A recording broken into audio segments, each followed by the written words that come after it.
जो सड़कों पे रोज़ प्रोटेस्ट करते नौजवान हैं, जिनकी रिक्रूटमेंट भी हुई थी, चाहे वो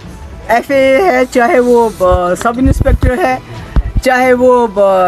जल बोर्ड में, जल शक्ति में है, जिनके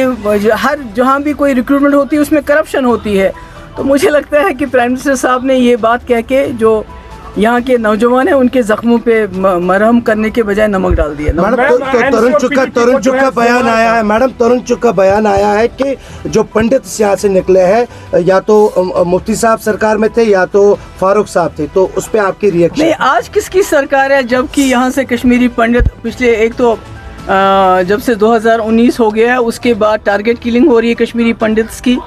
दोबारा से, और उसके साथ साथ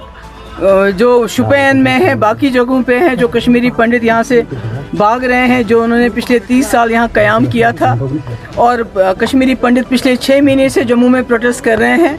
आज तो हमारी सरकार नहीं है, ना फारूक साहब की ना हमारी, आज तो बीजेपी की सरकार है, आज तो बीजेपी का लेफ्टिनेंट गवर्नर है, आज तो दिल्ली में भी बीजेपी सरकार है। तो फिर ये कश्मीरी पंडित भागने के लिए ऊपर मजबूर क्यों हुए हैं? भारत के संविधान के अंदर शपथ लेते हैं लेकिन बात दूसरे मुल्क की करते हैं,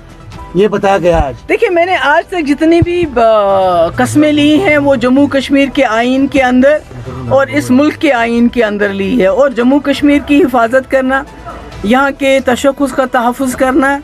और मुल्क का जो है उसकी सॉवरेनिटी को मानना, ये उस दोनों बातें उसके अंदर आती हैं।